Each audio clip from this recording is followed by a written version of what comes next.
And we are live. It's Dr. J here with Evan. Today, we're going to be chatting about the top 5 anti-aging techniques to age gracefully as possible. This is important. This is a good foundation. Even if you're not a health fanatic, I mean, you want to be able to keep the quality of life in your years as you get older. Meaning you want to be able to move, feel good, not be in pain, have energy, being able to cognitively process and think and perform into your 50s, 60s, 70s, 80s, 90s, like you were in your 20s and 30s and 40s. So we're going to just give you some simple foundational principles, right? The Pareto principle, the 20% that give you the 80% of the results. And we're going to dive into that here today. Evan, how are we doing today, man? Doing well. You know, it's funny, people will use the term health nut, and it's almost like a bad thing. People will say health nut like it's something that shouldn't be happening. It's like, well, what are you if you're not a health nut? Are you a health ignorer? You know, I'd much rather prefer to be a health nut than a health ignorer. I want to be 50, 60, 70. I look at some of my aging grandparents. I look at just aging people around me, and I see the decline in people. And I don't want to say I'm afraid of it, but I see it. And I know that we have strategies to slow that down or possibly prevent it. You and I were talking about one of these studies. It's in PubMed on it's in the American Journal of Lifestyle Medicine, all about the blue zones. And you see some of these lessons from the world's longest lived people. And I'm like, okay, well, what can we take? I don't necessarily agree with all of it, but what can we take from them, and what are they doing to live to 90? And they have no chronic disease mostly. And you look at even some of the tribal societies, you know, there's not high blood pressure, there's not depression. What are they doing that we're not doing? I think the first thing is that they don't have the level of inflammation that we have. And I know that was on your list of things we wanted to hit on. Yeah, absolutely. So there's a lot of different concepts here we're going to kind of touch upon and highlight. And, you know, you talked about the whole health nut thing. I mean, there are a lot of people out there that aren't healthy, and they're reminded about people in their life that are healthy. And it's easy to project your insecurity on someone else versus you take responsibility and accountability. Now, obviously, we want to get people's health up to a level where if they aren't perfect on their diet, they're still going to be able to bounce back. They'll still be adaptive. They can have a glass of wine here or there. Maybe they can cheat a little bit with certain foods and not have major setbacks. But in the end, we want to get people feeling great.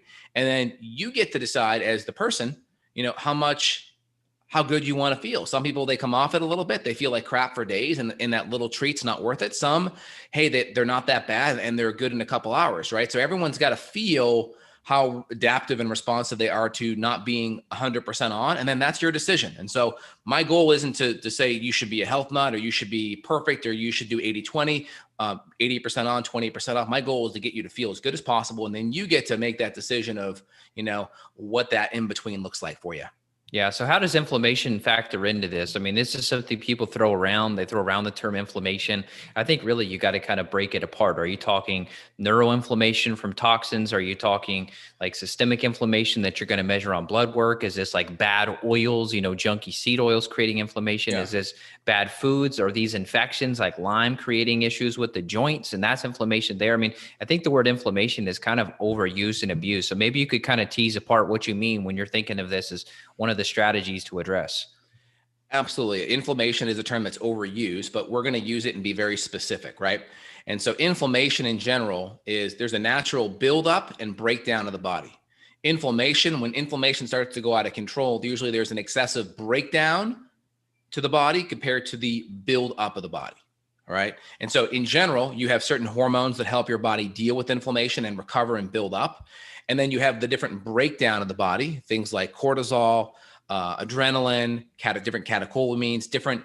If your immune system is hyper responding, whether you have imbalances in interleukins and cytokines and immune stimulation, and that could be due to food allergens, that can be due to mold toxins, heavy metals. It could be due to a poor diet, poor sleep, too much, too little exercise. All of these factors play in to this homeostatic balance of breakdown versus buildup. And so, of course, we start with the foundations. Of course, you know, we should make sure like, hey, we're not, you know, licking the lead paint on the wall, or, you know, we're not in a moldy home, or, hey, we're not getting pesticides on our food, and we're trying to mitigate the animal products that we eat. So they're organic, they're clean, they don't have pesticides and hormones. That's all really good and foundational, right? And then, of course, we're looking at the imbalance of fatty acids, because we know certain fats that are more on the omega-6 junky processed side, vegetable oils that are processed and damaged are going to be really bad. And that starts to make up a really junky cell membrane for us, which isn't good. And we know certain fats, good, healthy, grass-fed animal products are going to be excellent. We know things like grass-fed butter, maybe olive oil, avocados, maybe some nuts or seeds if we're okay there, maybe some high quality fish. These are going to help put that omega-3 to omega-6 balance in place. And our omega-3 pathways, they feed into certain eicosanoids or prostaglandins that are really anti-inflammatory, where a lot more of the processed foods are going to feed into this omega-6 junky plant-based oils. And again, the reason why the plant-based oils on average tend to be more junky is because they're more processed. To turn them into an oil, the processing of that tends to damage the fats, because the fats are already very delicate. So when you extract canola or soy or safflower, right, you're damaging these, or cottonseed oil, right? You're damaging these fats to extract them into that final liquid byproduct. You know, maybe some of the exceptions could be like olive oil, if it's cold pressed and extra virgin. Same thing with avocado, probably not as bad, but we want to make sure our fats are really good and clean. So grass-fed butter, ghee, excellent, good, healthy animal fats. They're saturated, so these animal fats tend to be way more stable, right? And the stability is important because our fats, all of our cell membranes have this lipid bilayer in them. And so we are reconstituting that bilayer with the fats that we eat. So if we eat junky fats, one, we're going to deplete a lot of our antioxidant reserves, because our body's going to have to use a lot of antioxidants, vitamin A, C, and E, to stabilize those fats. And two, it's going to make our cell membranes very, let's say, lack of more inflexible, not good communication, right? Not good, not good adaptation, because we want a nice, healthy, fluid cell membrane. So good, healthy, stable fats, coconut oil, grass-fed butter. Maybe some olive oil is fine if it's really good quality and it's cold pressed and extra virgin. Maybe some avocados, maybe some nuts and seeds there if you're consuming good omega-3 side by side from, you know, wild Alaskan sockeye, high quality fish that have a good selenium to mercury ratio. That's going to be ideal out of the gates. And so that's one of the best things you can do outside of just avoiding pesticides and inflammatory food allergens like gluten, processed refined sugar, processed grains. That's going to be a really good starting point out of the gates. Yeah, well said. And you hit on a few other points that we wanted to get into, which is nutrient density. Everything you've mentioned with these good fats and good meats and all of that are going to be super nutrient dense. And then insulin is a big one too, right? I mean, look at people with diabetes. I don't have the paper right in front of me, but the life expectancy is certainly less than someone without diabetes. And so insulin is a big problem. I'm going to look at it right now and give you a number. Insulin plays a major role, because if we have insulin resistance, where we're making more insulin to get our cells to open up to bring glucose and fuel to the cell, that can cause problems, because our insulin resistance causes our body to need more insulin to knock on that door. Instead of knocking on the door once, we have to knock on it 2, 3, 4 times. And insulin does a couple of things. It can increase blood pressure. That makes our heart having to beat at a higher rate, has to harder and stronger to get blood pumping. So more stress on the heart. It's going to decrease blood flow. And so to areas in the feet, to the genitals, to the extremities, to the brain, you may have decrease in blood flow, which may cause an impairment of getting nutrition and oxygenation there.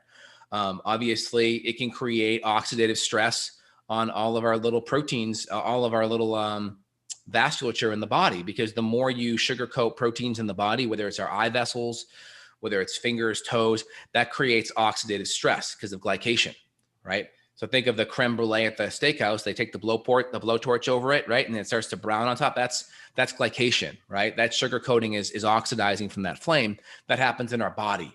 And that can decrease blood flow. It decreases, fluidity and flexibility. There's more inflammation. You start to have problems with the eyes, libido, being able to perform well because you don't have good oxygenation.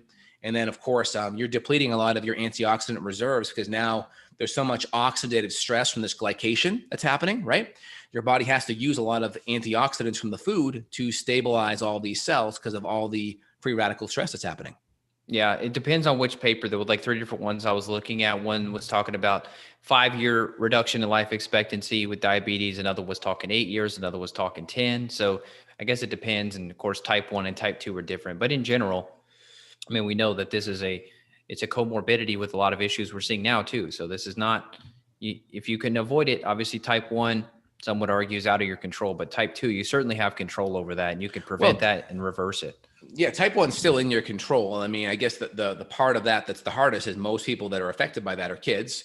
Yeah. And usually between 5 and 15, there's an autoimmune condition that sets in and starts to destroy the beta cells of the pancreas. And there's a strong correlation with dairy and grains and refined sugar. So every parent out there listening, especially if you have autoimmune in your family history, you really got to have your kids be healthy out of the gates. And so that's, important out of the gates. Also cognitive wise, right? People are worried about Alzheimer's and dementia. There's a strong mechanism with dementia in the plaquing in the brain being driven by insulin resistance. It's been called for over a decade, Alzheimer's is going to essentially referred to as type 3 diabetes. And so your brain becomes resistant to the glucose as a fuel source in the brain. And there's a lot of plaquing that forms in the brain due to the fact that insulin, the insulin degrading enzyme that helps clean up plaque in the brain, it can clean up plaque or it can go and soak up insulin. And when you're over secreting insulin, that enzyme is more prone and focused on cleaning up insulin and less prone to work on the plaque. So that plaquing and inflammation can go up because that enzyme is too focused over here cleaning up the insulin. So the goal is that we use diet and lifestyle strategies and exercise strategies to lower the insulin.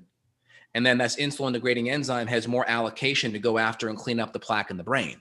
And then of course, we know if we're burning more fat for fuel, that those ketones, one, they're not going to require insulin, and two, our brain and our neurological system can use ketones for a fuel source as well. So then we're not only relying on one fuel source for the brain, we're also relying on ketones. A lot of data on that out of Harvard by this doctor named Dr. Veach, looking at ketones and fuel for the brain. So that's a really important thing. If you're into and focused on Alzheimer's and dementia prevention, you have to be hyper-focused on utilizing ketones for fuel. You have to be hyper-focused on keeping insulin low because it's very hard to, one, utilize insulin for fuel.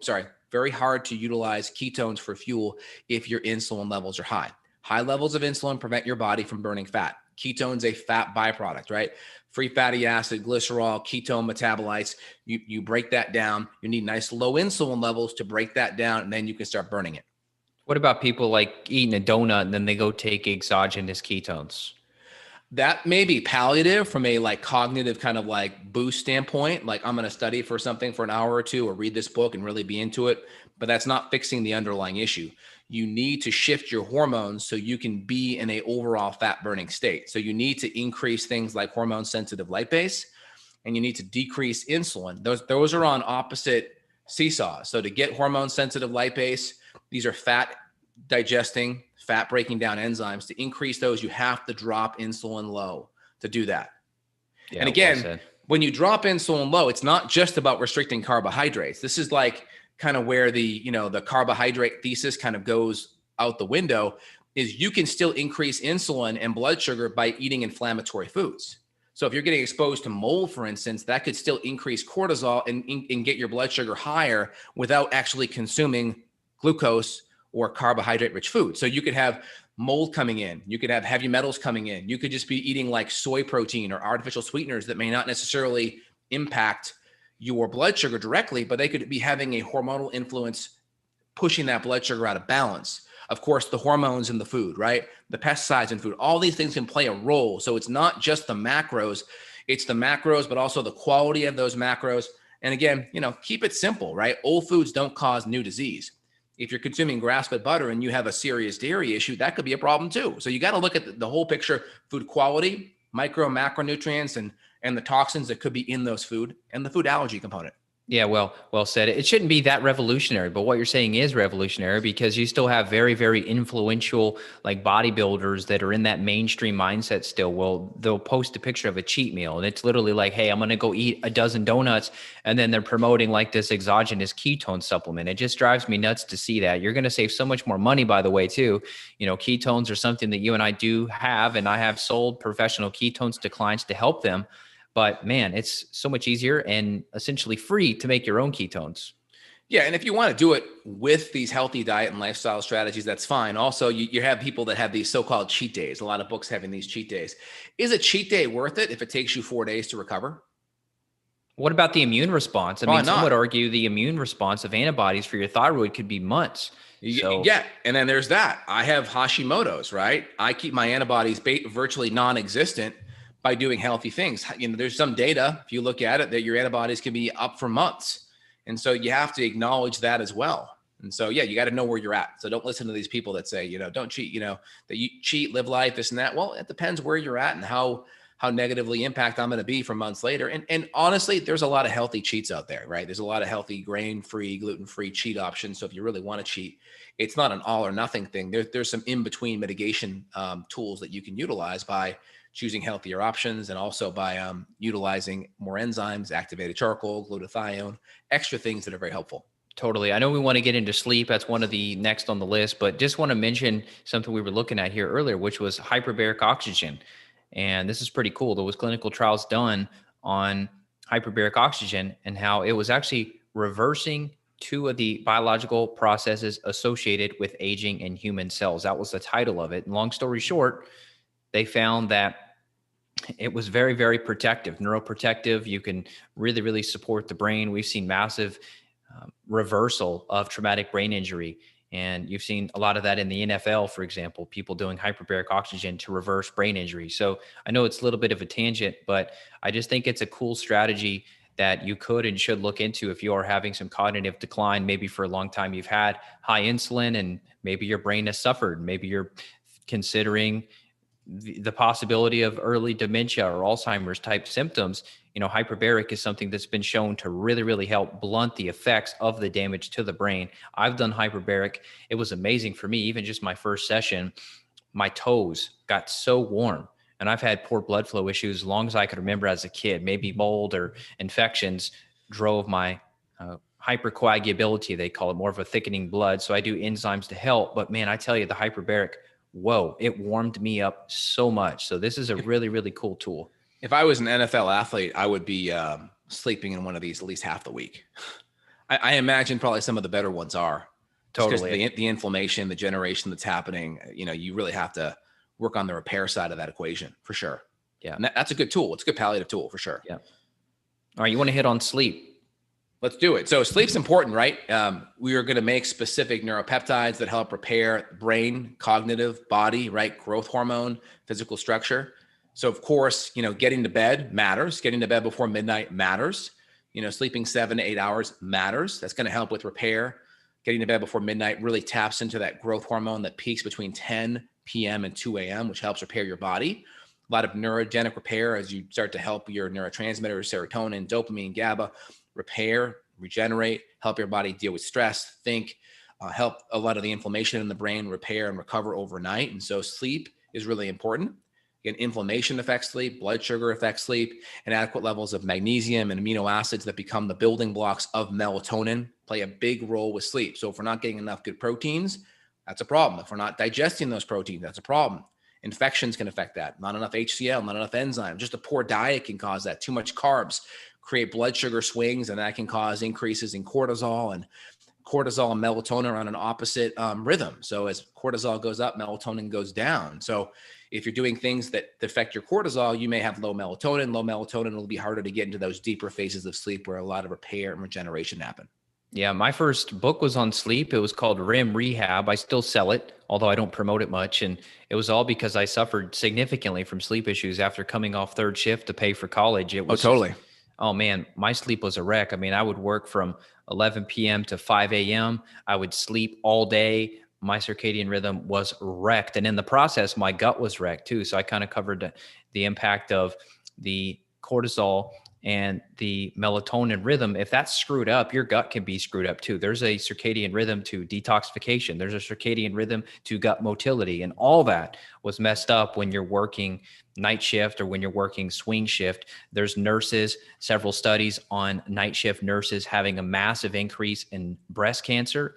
I interviewed a guy, Dr. Richard Hansler. Hopefully he's still alive. He'll literally be pushing 100 by now. When I interviewed him years ago, he was one of my early podcast guests, like 2012. He was like 93. So yeah, he's probably 100. I haven't seen any death reports. Hopefully he's still alive. But man, this guy blew my mind on sleep. He developed brighter and more blue light bulbs for GE for decades. And he has a tremendous amount of guilt because of what he did, which was creating brighter, more blue light bulbs. And so now he's really educating people on sleep, and sleep during pregnancy has actually been shown to reduce the risk of issues in the offspring. So for pregnant women listening, you really got to prioritize this and make sure you're candling down at night. We use salt lamps. We use night lights. We just have a bedtime routine we try to just not do anything too intense mentally. Like I'm not going to open up a spreadsheet at 9 p.m. I'm just not going to. I'm going to try to focus on things. I'm going to do either a guided meditation with headphones, or I'm going to do some jazz music or classical music or something. You've got to have some sort of, I would just say, downshift. And that was actually one of the things in that Blue Zone study is one of they call it the Power Nine. These are these 9 evidence-based denominators that the 100-year-olds believe to slow the aging process. One of those was downshifting. And they always talk about how this culture does this and that culture does that. But anyway, it was either prayer, it was napping, it was meditation, it was some sort of downshift. And I think in American society, that's not really welcomed. It's not welcome to downshift because it's hustle, hustle, hustle, work, work, work. You're not working hard enough. That's why you're not successful. But I think part of success comes from that downshift and prioritizing sleep. Even Jeff Bezos says, no matter what he does, whether you like the guy or not, whatever he says, 8 hours of sleep is a priority for him. No matter what part of the world he's in, he's prioritizing those 8 hours because it impacts your decision making and all of that. So, I mean, this thing, sleep is like that spider web that goes into every aspect of your life, your mood, your emotional regulation, decision making, all of it. Yeah, and I made a really big priority the last 2 months to really get to bed by 10:30 every night. So I'm getting to bed by 10:30, 11 at the latest, and I'm sleeping minimum 8 hours a night. Makes a big difference, especially getting to bed before 12 really does help. And so, different nutritional strategies that I'll plug in to help. I'll do some GABA, some L-theanine. I'll do some magnesium. And again, high levels of blood sugar, right? One of the biggest impacts when there's studies on taking college kids and making them pre-diabetic by, well, what they did is they actually restricted their sleep. And the first side effect they saw restricting these college kids' sleep after a couple of weeks was they started turning pre-diabetic. Their blood sugar levels started getting off. So it's kind of like we talk about blood sugar, right? You don't just have to have poor diet to have blood sugar issues. You can have aberrant stress hormones because of poor sleep, right? And so it's like when you have one problem, that one can turn to two, two can turn to three. It's kind of like the old Gremlins movie when you put water on them, they multiply. It's kind of like that. So like a lot of these issues, when you start to have one, you're going to have two. When you start to have two, you're going to have three because things spiral out of control. And then also when you start having blood sugar issues and poor sleep, guess what starts to happen to your cravings? Well, you start craving more refined processed food, and then that starts to create more issues with blood sugar, which then makes more issues with sleep. You see how all these things they spiral out of control, man. It's like water on the Gremlins. So yeah, you got to keep an eye on that. Really prioritize sleep. Understand how everything connects. If you understand how it connects, I think it gives you a lot more motivation to have those foundationals like really solidified. Oh, yeah. Well, the mood issues too, right? I mean, I talked about like anxiety, depression, a lot of these issues with mental health, a lot of those are related to poor sleep. I mean, I try to survey as many young teenagers as I can who are clients of mine, and almost every single one of them is sleeping with their iPhone either next to them in their bed or literally under their pillow, not on airplane mode. These kids are sleeping with these iPhones, and they're waking up in the middle of the night, 2, 3 a.m., and they're just scrolling on Instagram, blasting themselves with blue light, which we know is not good.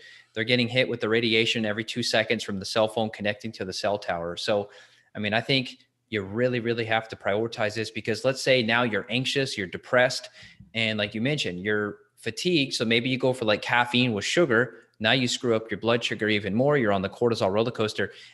I think sleep is one of those things where you make it or break it. Like this is a really, really one of the most important pillars of life. And I had a client the other day say that you and I need to talk about our kids more. They were like, you and Justin, like you're one of the few guys out there, functional medicine guys, that have kids, because you got all these other people that are like doing podcasts and stuff, but they don't have kids. So they don't have to do what we're doing, like working full time plus managing 2 young children.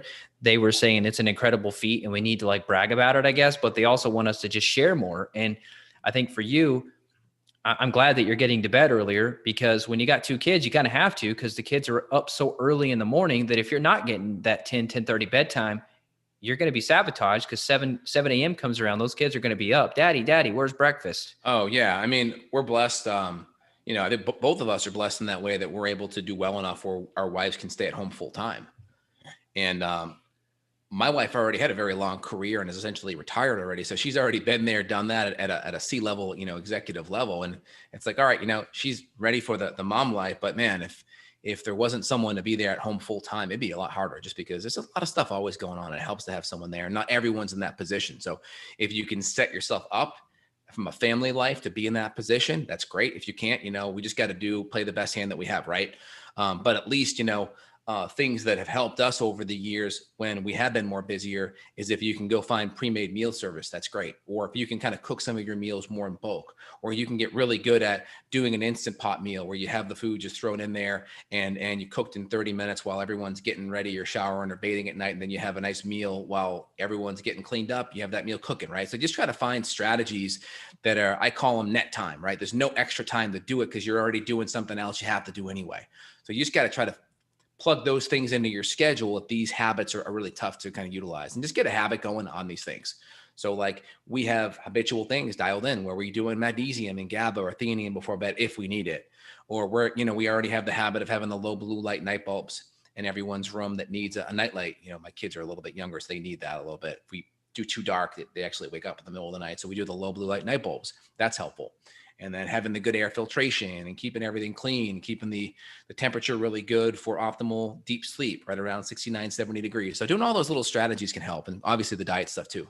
Yeah, detox too. I mean, I've talked about it before, I think on previous podcasts with you or maybe another interview, but binders are really helpful. So my wife takes charcoal before bed and she sleeps better. If she doesn't take it, her sleep is not as restful. So if you do have some sort of a toxin issue, we know that toxins affect hormones and that affects your sleep quality. So mycotoxins are a big one, and insomnia is way up on the list of mold exposure symptoms. So if you find that you're sleeping better in certain environments than other, it could be other factors, but try it. If you're trying some of the sleep support, you're mentioning the GABA, the theanine, magnesium threonate, those kind of things, and you're not getting the relief, you may want to add in something like motherwort, which may calm the nervous system, maybe some passion flower, or you can come in from the detox perspective. Try a little bit of binder before bed, see if that improves your sleep too. And then if you need help, obviously reach out to us, because there's a lot of functional issues we can see on paper that are going to help us to understand what's going on with your sleep. You can try all these, as you would call it, natural palliative care, like these herbs and botanicals, but what's leading you to need that? Like, you shouldn't necessarily need GABA, extra GABA supplementally to sleep. You should be able to do that on your own. So what's impairing that is my question. I'm always asking why. And if you're stubborn and you ask why enough and you use labs, most of the time you can get to the bottom of it. 100%. Yeah, 100%. So if we look at everything, right, we talked about nutrient density. We talked about inflammation. We talked about blood sugar. We talked about sleep. Obviously, there are some palliatives that kind of plug into some of these things, right? And things that help with the inflammation are going to be things like the hyperbaric oxygen therapy, right? I'd also say we could plug in different fasting techniques to the inflammation as well. And again, fasting can be really helpful just to increase cellular autophagy, help clean up proteins in the body, right? Cellular autophagy is just cleaning different things up in the body with our immune system, which starts to gobble up proteins, gobble up inflammation. Obviously, if you're inflamed because of foods, not eating can actually help reduce inflammation. How about that? But it's not magic, because you're also, you got to have a routine when you're getting good anti-inflammatory nutrient dense foods in there. And then of course there's more long-term strategies like intermittent fasting, where you're just restricting your feeding window. And the goal of that really comes down to some of these cellular autophagy mechanisms of cleaning up proteins. Also mTOR, decreasing mTOR can help with anti-aging. That's a mammalian target of rapamycin, kind of plugs into that whole intermittent fasting insulin thing. And then on top of that, I would say, intermittent fasting. Yeah, well, just to kind of highlight, intermittent fasting is just restricting the feeding window. So the goal is that you're still getting the nutrients you need, but you're just maybe compressing that window between 12 and 6 or 12 and 8, right? Versus eating all day. Ideally, eating enough food so you can last 5 hours to the next meal. That's great too. So we don't want to be grazing. Even if it's healthy food, we don't want to be grazing all day, because you're just stimulating insulin every time you eat. So eat a little bit in the morning, go 4 or 5 hours, don't eat again. Get enough protein and fat at each meal, go 4 or 5 hours. So even during the day, just get the snack mindset out, eat enough so you're good. Man, I tell you, I haven't talked too much about this because I almost forget to celebrate it. But I mean, there was a time where I was eating like every 2 to 3 hours, especially when I was doing bodybuilding, 10 years ago. I was eating 2 to 3 meals, stuffing myself full of food as much as I can just to bulk up. And then that kind of, I don't want to say wrecked my metabolism. I was never obese. I was always lean. But I would say it wrecked my metabolism in that I was constantly grazing, as you mentioned, this snack mindset. And now it's so It just feels so good to be able to eat. Like if I'll do a grass-fed steak for breakfast, just to have that and not need anything for 5 hours. Now, if it's a heavy day with clients and there's a lot of stress involved, maybe 4 hours instead of 5 or 6 on the eating. But man, I tell you, just imagine how much more productive the world would be if people got off that blood sugar snacking grazing roller coaster. I mean, it just occupies so much of your time. Like, I'm hungry, I'm going to go for this, and instead of a candy bar, now people go for like a protein bar, hopefully, or maybe pistachios or something. But wow, just think of how much time is spent on that. Oh, I'm hungry, I got to feed the beast again every 2 hours. 100%. And so movement's important. Don't get me wrong. Try to at least do a Tabata or a simple circuit. I'm going to go and use my Concept D rower in a minute. I'm going to do 20 seconds on, 20 seconds off, 10-second cool down in between for about 8 minutes. I'm going to do about 8 to 10 sets of that.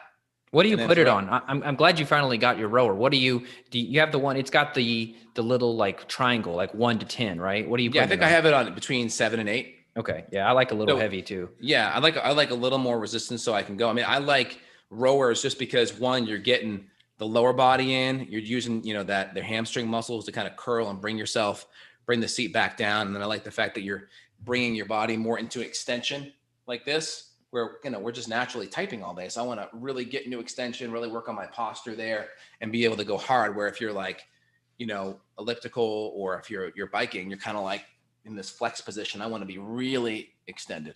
I saw a little bit of footage of the Olympics, and I tell you, between the sprinters and the rowers, those are like the most muscularly perfect specimens. Like the rowers, I mean, great physique. Sprinters, great physique. I mean, it's just, those are very I love those exercises. Sprinting's great. I mean, you just, if you do it, you want to have a feel where you can go run on and not have that impact. You can go to a track and all that, but it's a little bit more impact on your joints. And so as you get older, I think it's fine as you get older, but the nice thing about rowing is I just don't have that impact every day. So one, I still get that cardio. I still get that really high, intense, burst of energy, but I'm not quite having all that impact. So as I get older, I just want less impact on my joints. I want to really be able to have good joints as I get older. And so I think sprinting's great. Try to have surfaces that are going to be a little bit softer, or if you can do other things that have less impact, but still get the same result, I think that's better in the long run, especially if you want to do it daily. Yeah, those like playgrounds that have those like foamy type things. I wish the world was made of those. You've been on those things with a little bounce to them. Yeah, exactly. But you can always go to a football field or something like that too. But it's just easier. Like, there's my rower. It's in the corner. I just go jump on it. Takes 6 minutes. Done. Right. Easy peasy. So it's nice to have those kind of things.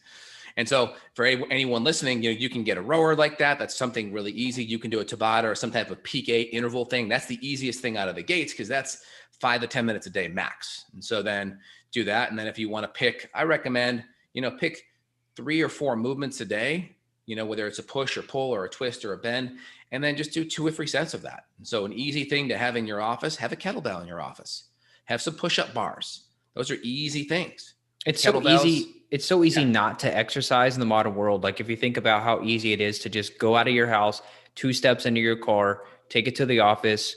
Maybe if you have to go high, you get on the elevator, sit at the desk, go back in the car, go back home. Or even man, I tell you sometimes which I haven't done much of, but just going on cross country tours where if you go in the car to the airport, you get on the plane, you get to the new city. It's like, wow, I've traveled thousands of miles without even lifting a finger. This is crazy. Yep. Versus when you look at some of these blue zone, longevity, centenarian type people, it says here, quote, move naturally. The world's longest lived people don't pump iron, run marathons, or join gyms. Instead, they live in environments that constantly nudge them into moving without thinking about it. So it's just built into their lifestyle. And that's how it's always been for all of human evolution. Yeah. Easiest thing out of the gates is get a nice little Fitbit, try to get 10,000 steps on it and try to do something explosive for 5 or 10 minutes a day. That's it. I mean, if you can do that, great. If you can do 20 or 30, even better. But I think the more important thing is just being able to keep up with it. So set the bar super low. So it's oh, I can do that, and then once you do it, then step up from there. But just try to have something simple, have a couple of tools at your disposal so you can do it. We're moving here. I mean, people might not tell, but I mean, you're standing, I'm standing. I do sit sometimes during the day. I don't stand for 8 hours. I do sit. I think it's good to do a combination of the two.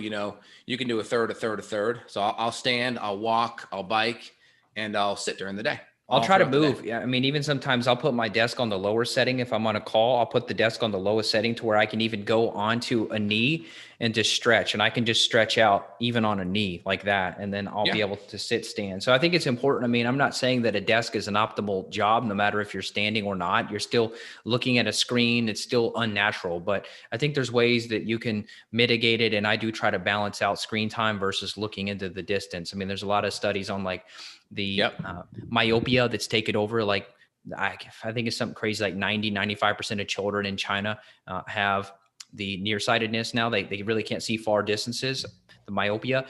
They're all looking at screens, which there's an advantage to that, to looking at screens, but man, you got to look far. So I try to look far. Look far, and then invest in low flicker, low blue light screens. Spend a little bit more money on your screen if you're going to be on it all day, and get low flicker and low blue light. Yeah, and I run Iris all day. I've got it on Iris I've got it on like 2800, like 2800 Kelvin. You can go much lower, but blue light during the day is okay. I know that's natural anyway, but for me, it's like I'm under full spectrum lighting right now to do this podcast. So there's a lot of lights that are naturally there. So yeah, those are good. Have a good setup. If you're going to be around technology during the day, do your best to mitigate it. During the end of the day, throw on some blue blocking sunglasses, which is great. Or, make sure your prescription has some blue blocking in there. That can be helpful too. That can be great. So just kind of recapping, I think we talked about nutrient density, inflammation, good fats helping that, movement, exercise, how to make it part of your routine. We talked about palliative techniques to decrease the inflammation, like hyperbaric. Talked about intermittent fasting. That kind of plugs into the inflammation. I think we it's about 5 big techniques. There's some overlapping principles that go under different ones. And of course, sleep. Sleep plays a really important role in some of the nutrients to help work on supporting sleep. And then of course, a lot of the nutrients that help with sleep, if you have gut issues, obviously, low enzyme, low acid, infections, SIBO, parasites that are affecting absorption of things, that can also be a big player. So I hope that resonates with everyone. If it does, and you want to dive in deeper, we're here to help serve you. And you can head over to evanbrand.com to work with Evan. You can head over to justinhealth.com to work with myself, Dr. J. We are available worldwide for you guys via FaceTime, Skype, Zoom, or just regular phone chat. And we recommend programs, do labs, have specific therapeutic protocols that are in our wheelhouse to kind of support and help with healing. And hope that makes sense. And if you guys enjoy the content, give us a thumbs up, put your comments below, make sure you share with family or friends that can benefit. We try to be kind of 99% just solid information, because our true mission is really to help as many people as possible. We may see a fraction of 1% of people listening to this, but if you want to take that step and be part of that 1%, we're here to help you.